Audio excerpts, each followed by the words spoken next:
Assalamualaikum warahmatullahi wabarakatuh. Yang terhormat Ibu Sri Sami Asih MKes selaku dosen pengampu dari mata kuliah Pengantar Ilmu Pendidikan. Perkenalkan, nama saya Witna Asanul Nadia dari rombel E nomor absen 29. Akan memaparkan pengetahuan saya tentang pengantar ilmu pendidikan. Yang pertama adalah ilmu dan konsep dasar pendidikan sebagai bidang keilmuan, yaitu pendidikan adalah proses sadar dan terencana untuk membimbing, mengarahkan, dan mengembangkan potensi peserta didik agar menjadi manusia yang beriman, berilmu, berakhlak, dan bertanggung jawab. Sebagai bidang keilmuan, pendidikan itu memiliki beberapa objek, tujuan, metode, dan hubungan dengan ilmu lain. Yang pertama adalah objek kajian, yaitu manusia dan proses pengembangan kemanusiaannya. Yang kedua adalah tujuan, yaitu untuk menciptakan perubahan perilaku ke arah yang lebih baik dan membentuk kepribadian yang utuh. Yang ketiga adalah metodenya, yaitu dengan metode ilmiah, sistematis, dan dapat dipertanggungjawabkan. Yang keempat adalah hubungan dengan ilmu lain, yaitu pendidikan ini memanfaatkan psikologi, sosiologi, filsafat, antropologi, dan lainnya untuk memahami manusia secara utuh. Nah, filsafat manusia dan filsafat pendidikan. Jadi filsafat manusia ini membahas hakikat, tujuan, dan kedudukan manusia di dunia nyata. Seperti manusia adalah makhluk rasional, sosial, bermoral, dan religius yang memiliki potensi untuk berkembang. Yang kedua adalah filsafat pendidikan, yaitu penerapan pemikiran filosofis dalam bidang pendidikan, berfungsi untuk menjawab pertanyaan tentang apa tujuan pendidikan, bagaimana prosesnya, dan untuk siapa pendidikan itu dilakukan. Filsafat pendidikan ini membantu pendidik untuk menentukan arah, nilai dan dasar moral mereka untuk mendidik. Misalnya, yang pertama adalah aliran progresivisme, yaitu menekankan kebebasan berpikir dan pengalaman belajar.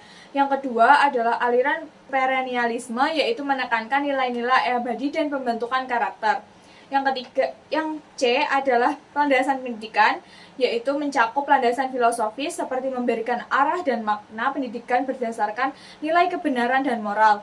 Yang kedua adalah landasan psikologis, yaitu berhubungan dengan perkembangan peserta didik dan cara belajar mereka. Yang ketiga adalah landasan sosiologis, yaitu pendidikan itu harus sesuai dengan kebutuhan masyarakat. Yang keempat adalah landasan yuridis, yaitu pendidikan hukum seperti Undang-Undang Dasar 1945 dan Undang-Undang Nomor 20 Tahun 2003 tentang Sistem Pendidikan Nasional. Yang terakhir adalah landasan historis atau kultural, yaitu mempertimbangkan pengalaman dan budaya bangsa. Yang D adalah asas-asas nasional dan education for all. Ini berarti Asas Nasional Pendidikan Indonesia ini berlandaskan dengan Pancasila dan Undang-Undang Dasar 1945 yang menegaskan bahwa pendidikan ini bertujuan untuk mencerdaskan kehidupan bangsa dan mengembangkan manusia seutuhnya. Prinsip utamanya yaitu pendidikan untuk semua warga negara, pendidikan demokratis dan berkeadilan, menghargai keberagaman budaya dan daerah. Nah, education for all ini atau pendidikan untuk semua ini merupakan gerakan global agar setiap individu tanpa memandang usia, gender, sosial, atau ekonomi ini memperoleh hak pendidikan. Nah, di Indonesia ini diwujudkan melalui wajib belajar 12 tahun dan program kesetaraan atau paket ABC. Yang E yaitu etika dan profesionalisme dalam pendidikan. Etika pendidikan ini mengatur perilaku moral agar pendidik ini bertindak jujur, adil, dan berintegritas. Profesionalitas guru ini tercermin dari kompetensi pedagogik, profesional, sosial, dan kepribadian, menjalankan tugas dengan tanggung jawab dan niat tulus mendidik. Nah, yang terakhir adalah mengutamakan kesejahteraan peserta didik dan menjaga nama baik sebagai profesi guru. Guru profesional ini bukan hanya mengajar, tetapi juga mereka menjadi teladan dalam perilaku dan sikap hidup. Yang F adalah dimensi-dimensi kemanusiaan. Pendidikan ini harus mengembangkan seluruh potensi kemanusiaan peserta didik. Yang mencakup adalah dimensi fisik, seperti kesehatan, keterampilan motorik, dan aktivitas jasmani. Yang kedua adalah dimensi intelektual yang mencakup kemampuan berpikir, bernalar, dan memecahkan masalah. Nah, yang ketiga adalah dimensi emosional atau kemampuan mengendalikan diri dan empati. Yang keempat adalah dimensi sosial, yaitu kemampuan berinteraksi dan bekerja sama antar sesama manusia. Dan yang terakhir adalah dimensi moral atau spiritual. Ini Ini mencakup dengan keimanan, etika, dan tanggung jawab. Nah, pendidikan yang baik itu harus menyeimbangkan seluruh dimensi tersebut agar manusia itu berkembang secara utuh. Selanjutnya adalah pertanyaan yang kedua, mengapa ada orang baik dan ada orang jahat? Perbedaan perilaku manusia ini terjadi karena beberapa faktor. Yang pertama adalah lingkungan keluarga, seperti pola asuh, contoh dari orang tua. Yang kedua adalah lingkungan sosial, seperti pergaulan dan budaya masyarakat. Yang ketiga adalah faktor internal atau dari diri mereka sendiri, seperti hati nurani, moral, dan nilai yang dianut oleh mereka. Yang keempat adalah pendidikan atau pembentukan karakter mereka sejak dini. Nah, upaya guru agar murid itu menjadi orang baik itu dapat dilakukan dengan cara menambahkan nilai moral dan agama mereka melalui keteladanan.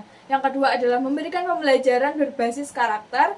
Yang ketiga adalah membiasakan perilaku positif, seperti disiplin, tanggung jawab, dan berempati. Yang keempat adalah menjalin komunikasi dengan orang tua dan lingkungan sekitar. Dan yang kelima adalah memberikan konsekuensi dan bimbingan dengan cara mendidik, bukan dengan cara menghukum secara keras. Nah, guru itu harus menjadi figur panutan atau role model bagi anak-anak yang konsisten dalam ucapan dan tindakannya. Pertanyaan selanjutnya yaitu tanggapan saya mengenai kasus yang terjadi di SMA Negeri 1 Cimarga, Banten. Kasus tersebut itu menunjukkan antara benturan disiplin sekolah dan etika profesional dalam penegakan aturan. Nah, kepala sekolah ini menegur secara fisik atau menampar yang dianggap melanggar kode etik pendidik. Sementara siswa itu justru tidak menunjukkan kedisiplinan dengan melakukan mogok sekolah.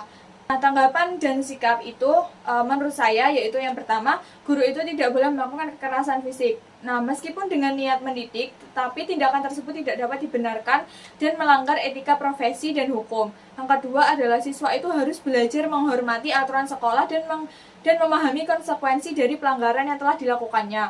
Yang ketiga adalah pemerintah ini seharusnya bijak, tidak serta-merta menonaktifkan kepala sekolah tanpa proses dan klarifikasi dan pembinaan.